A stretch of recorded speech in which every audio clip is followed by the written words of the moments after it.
Hey, in this video we're going to talk about a few principles in the book Think and Grow Rich by Napoleon Hill. Now this book is very old-fashioned. A lot of the principles in it and a lot of the words, just the vocabulary that Napoleon uses are very old-fashioned. The first principle that I really got out of this book was the desire. If you want to get rich, you have to have a burning desire in you. And it will lead up into the second principle, will make it very effective. And that is, you have to use autosuggestions. Now this is basically, whatever environment you place yourself in, your subconscious mind is going to start taking in stuff. You need to put yourself in environments that will produce profit. Now, this isn't necessarily just profit as in money, I mean profit as in profit to your well-being, will make you a better person. I heard once that you are an average of the 5 people that you spend most of your time around. So you can use this to your advantage. Take right now and write down a list of the top 5 people that you spend most of your time around and see, are they making you a better person? And also, Napoleon suggests that you should come up with a written statement, usually 5 or 6 sentences that basically sum up your purpose in life. And every day you need to read them out loud, because they will be driven into your subconscious mind, and every day it will get stronger and stronger, and your subconscious mind will start picking up on things that will lead you to your goals.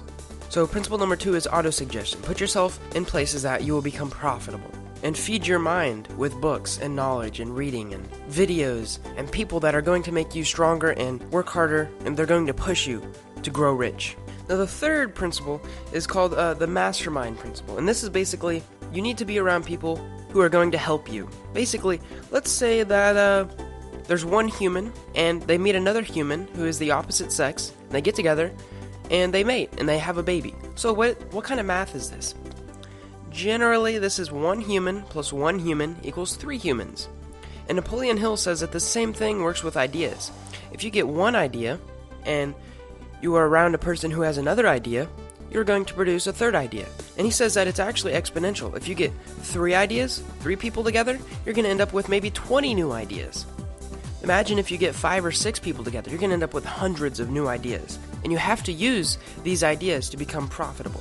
Now we're going to move on to the fourth principle, and that is specialized knowledge. And he gives this great example that Henry Ford was in this line of questioning. He was brought in for questioning about the profitability of his company. Because he was making so much money, they thought he was doing dirty stuff.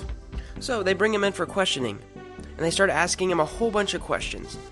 And he starts to get really upset. He said, "If I should really want to answer the foolish questions you have just asked, or any of the other questions you have been asking me, let me remind you that I have a row of electric push buttons on my desk.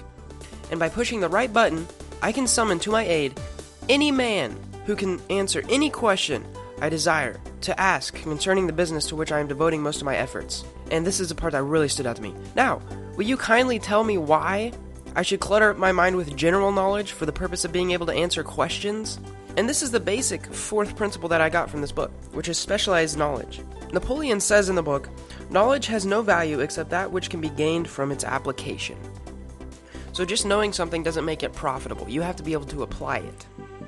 And he basically goes into saying that this is why college degrees are going down in value, because anyone can get a college degree, but you have to be able to learn how to apply it correctly. And this goes with the statement that the more you learn, the more you earn. It's okay to have a lot of general knowledge, but if you're going to be an entrepreneur, or if you are wanting to grow rich, you need to have a little field of specialized knowledge that you know a lot in, or be in the position to get the general knowledge from someone else, like Google or a friend. And the fifth principle that I got from this book is persistence, and I have found this one to become extremely helpful in my situation. For example, this YouTube channel has been up for about 2 months. I have made, I believe that this is my 31st video. And I'm sticking with it. I'm trying to make at least 3 videos per week, high quality, adding value to other people's lives. And I have to stick with it. I know right now I'm only getting a couple hundred views per week, but I know in a couple months I'm going to be dominating if I keep up with this persistence.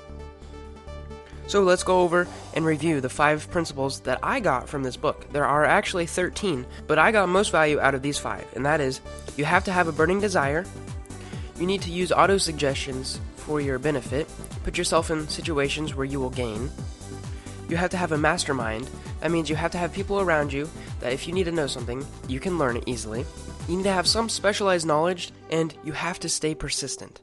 The basis of this book is that everyone has a brain, everyone can think, but you have to know how to think correctly in order to get rich. If you read all 13 chapters in this book, you will learn how to use your brain effectively. I hope this adds value to your life, and I hope you enjoyed watching it. Thanks for watching, and subscribe for more.